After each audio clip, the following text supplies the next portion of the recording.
네, 안녕하십니까. 개혁책방입니다. 오늘은 질문하는 성도 대답하는 신학자 제6장 교회가 궁금해요. 그 가운데서도 두 번째와 세 번째 챕터 교회 주인은 목사님인가요?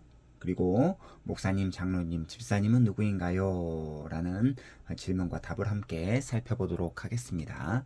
자, 먼저 두 번째 챕터입니다. 교회 주인은 목사님인가요? 신학이 있는 답변입니다. 자, 아직 어린 주일학교 학생들은 교회의 주인이 목사님인 줄 압니다. 목사님의 성함이 주보 맨 앞에 적혀 있고 매 주일마다 목사님이 강단에서 설교를 하고 행사가 있을 때마다 목사님이 앞에서 진행하기 때문이죠. 하지만 교회의 주인은 목사가 아닙니다. 이렇게 생각하는 분들은 뭐 어린 아이들뿐만 아니라 신앙이 어린 어른 신자들도 이렇게 생각하시는 분들이 간혹 있습니다. 중요한 것은 교회의 주인은 목사가 아니다 라는 거죠. 만약에 어떤 교회의 주인이 목사라고 한다면 그 교회는 거짓 교회가 되는 지름길로 스스로 들어가는 것과 같습니다. 그렇다고 한다면 교회의 주인은 누구냐? 성경은 분명하게 교회의 주인이 주 예수 그리스도다라고 말씀하고 있습니다. 자, 성경은 이것을 교회의 머리라는 단어로 표현하는데요. 예수 그리스도가 교회의 머리이시다 라고 성경은 지속적으로 말씀하고 있는데 그냥 머리가 아니고 유일한 머리라고 가르칩니다.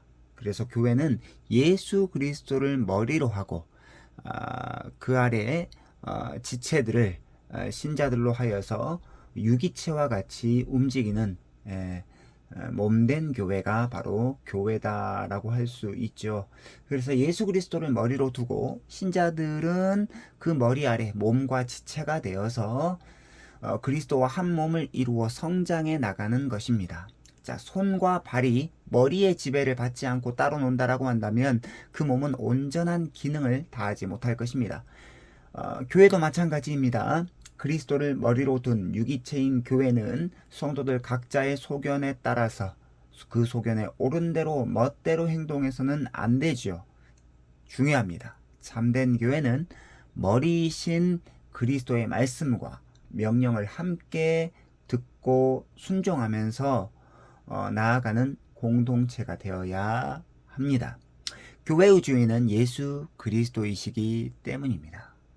자, 16세기 종교개혁자들은 중세의 로마 카톨릭 교회와 치열하게 싸워나갔던 사람들인데요. 종교개혁자들은 로마 가톨릭 교회를 거짓 교회라고 불렀습니다. 왜냐하면 로마 가톨릭 교회는 교황을 교회의 머리라고 불렀기 때문입니다. 그들이 예수 그리스도를 교회의 머리가 아니다라고 한 것은 아닙니다. 그들은 예수 그리스도를 불가시적 머리, 그러니까 보이지 않는 머리라고 말을 하고 있고 교황을 보이는 머리, 가시적 머리라고 이렇게 두 가지로 이 교회의 머리를 구분했는데요.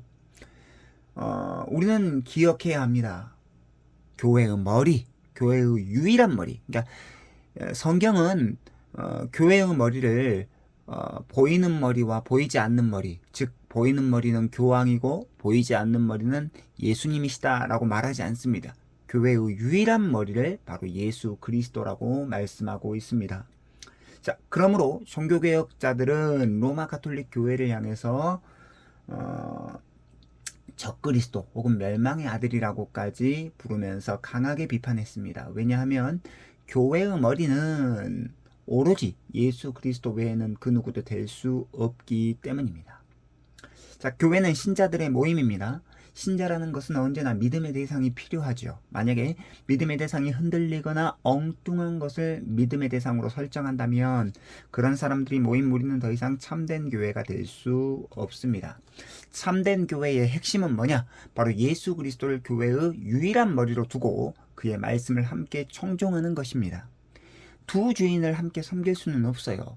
그러니까 로마 가톨릭이 말하는 보이는 머리는 교황이고, 자, 보이지 않는 머리는 예수님이다 라고 해가지고 머리를 두 개로 섬길 수 없다라는 거죠. 교회의 주인은 항상 예수 그리스도이십니다. 그리고 교회의 머리는 유일하신 예수 그리스도밖에 없습니다. 그래서 우리는 그 교회의 주인이신 교회의 머리이신 예수 그리스도의 말씀만 따르고 섬겨야 한다라는 것이죠. 자, 깨달음이 있는 성경 구절입니다. 분명하게 예수 그리스도가 교회의 머리라고 말씀하고 있죠. 에베소서 1장 22절로 23절, 또 만물을 그의 발 아래에 복종하게 하시고 그를 만물 위에 교회의 머리로 삼으셨느니라. 교회는 그의 몸이니 만물 안에서 만물을 충만하게 하시는 이의 충만함이니라. 그는 몸인 교회의 머리시라. 그가 근본이시요 죽은 자들 가운데서 먼저 나신 이시니 이는 친히 만물의 으뜸이 되려 하심이요. 골로새서 1장 18절 말씀입니다. 자, 적용이 있는 묵상입니다. 자, 이단 사이비 종교의 특징은 뭐냐? 교회의 머리됨을 왜곡합니다. 즉 교회의 머리이신 예수 그리스도를 따르라고 가르치는 것이 아니라 특정 교주의 말씀을 따르라고 가르치죠. 이는 교회의 본질을 호도하고 왜곡하는 심각한 신성 모독 행위입니다. 하지만 이러한 문제점은 단순히 이단 사이비 교회만의 문제가 아니라 전통교회 안에서도 동일한 문제가 발생할 수 있다는 거죠. 전통교회 내에서도 예수 그리스도보다 자신을 더 교회의 머리로 두고 싶어하는 사람들이 일결 많아 보입니다. 교회 개척 멤버 그리고 헌금 봉사를 많이 하신 분, 유력한 이런 몇몇의 신자들 그리고 카리스마를 가진 목회자들의 이러한 의식 구조를 뜯어보면 마치 자기 자신이 교회의 주인인 양 행세할 때가 너무나 많다라는 거죠. 이것은 매우 안타까운 현실입니다. 신자들은 다시 한 번 더 교회의 머리됨에 대한 진지한 묵상을 해야 하고 말씀이 가르치는 바에 비추어 그 묵상의 결과대로 살아가야 합니다. 세 번째, 이제 목사님, 장로님, 집사님은 누군가요? 교회의 직분에 관한 말씀이죠. 신학이 있는 답변입니다. 하나님께서는 유형적 교회, 눈에 보이는 그 가시적 교회, 유형적 교회 안에 성도들을 모으시고 완전하게 만들기 위해서 그 교회 안에, 유형교회 안에 직분자들을 세우셨습니다. 이를 항상 교회 내에서 존재해 활동하는 직임을 맡는다라고 해서 항존직이라고 부릅니다. 그리고 그 항존 직분자는 목사, 장로, 집사가 있다라는 거죠. 하나님께서는 목사, 장로, 집사를 통해서 자신의 언약의 말씀의 선포, 성례의 시행, 그리고 구제와 교육 사역을 맡기셨습니다. 자, 장로교회에서 그러면 또 권사가 있는데 권사는 뭐냐? 바로 헌법적 직분이라는 거죠. 항존직과 헌법적 직분을 구분하고 있습니다. 그래서 교회 안에 권사님까지 계시지만 항존직은 목사, 장로, 집사고 권사님은 헌법적 직분이다라는 것을 기억할 필요가 있습니다. 자, 목사는 이제 항존직에 대해서 살펴보겠는데요. 목사는 하나님의 말씀을 가르치는 사역에 방점을 찍으며 사역하는 직분자입니다. 예배 가운데 하나님의 진리의 말씀이 성령 안에서 효력 있게 전해지고 실행될 수 있도록 하나님의 말씀과 교리를 최선을 다하여 가르치는 일이 바로 목사의 가장 큰 직무, 중요한 직무 중에 하나입니다. 자, 그 다음에 이제 장로는 교회를 치리하고 감독하고 다스리는 역할을 하는 교회의 직분자인데요. 신약 성경은 장로와 감독이라는 표현을 상호 교차적으로 사용합니다. 자, 그리고 우리 대한예수교 장로회 합동교단 헌법에도 장로를 두 반으로 구분합니다. 그러니까 흔히 말하는 목사, 가르치는 장로인 목사와 치리하는, 다스리는 장로인 장로, 이렇게 구분하는데요. 장로는 교회를 감독하고 다스리는 장로, 흔히 알고 있는 우리가 알고 있는 시무장로를 말하는 것입니다. 그리고 말씀을 가르치고 다스리는 장로, 이는 목사 장로를 가르치는 말입니다. 이 장로와 목사와 장로가 통틀어서 장로라고 할 수 있다라는 거죠. 그래서 성경은 말씀을 전하고 가르치는 장로를 목사라고 부르고 있기 때문에 우리가 굳이 구분하자면 목사와 장로로 구분할 수 있고 목사와 장로가 하나의 장로다 라고 말할 수 있습니다. 자, 집사는 가난한 자들을 구제하는 봉사의 일에 방점을 찍으며 사역하는 교회의 직분자입니다. 집사들은 교회의 구성원들의 형편을 돌아보며 교회 내에서 사랑으로 서로 배려하는 역할을 감당하죠.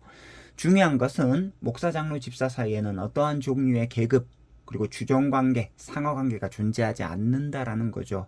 목사가 제일 높고 그 밑에 장로고 그 밑에 집사가 아니다라는 것입니다. 하나님께서 교회 안에 세우신 직분자들은 모두 다 하나님 앞에서 존귀하고 거룩한 하나님의 일꾼들이죠.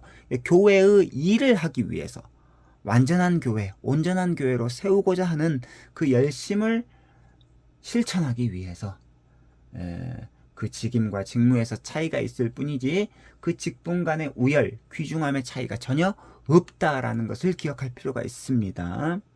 그러므로 직분자끼리 서로 군림하려 들거나 특정 직분을 무시한다거나 혹은 지나치게 높이는 행위들은 예수 그리스도의 한몸된 교회의 지체로서 본질적으로 해서는 안 될 행위죠.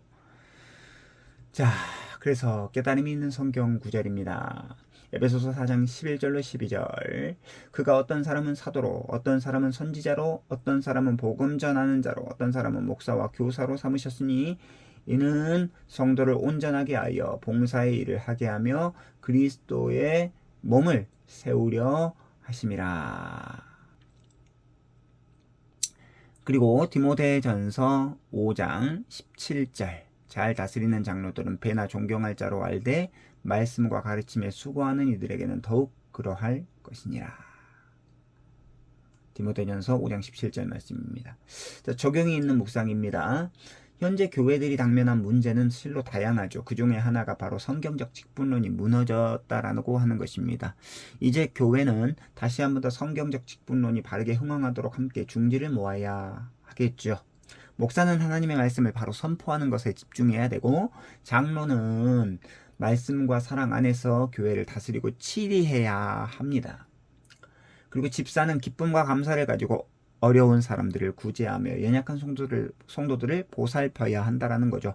그래서 목사는 목사다워야 하고 장로는 장로다워야 하며 집사는 집사다워야 합니다. 그럴 때 교회다운 교회를 세울 수 있다라는 거죠. 말씀 안에서 존경을 받고 사랑받는 목사, 장로, 집사들이 교회 안에 많아지면 주님의 몸된 교회는 더욱더 든든하게 서갈 수 있을 것입니다. 자, 오늘은 여기까지고요. 다음 시간에는 네 번째와 다섯 번째 챕터 설교는 왜 하는 건가요? 그리고 빵과 포도즙은 왜 먹고 마시는 건가요? 라고 하는 질문과 답을 가지고 함께 찾아뵙도록 하겠습니다. 항상 개혁책방 구독과 좋아요는 저에게 큰 힘이 됩니다. 감사합니다. 안녕히 계십시오.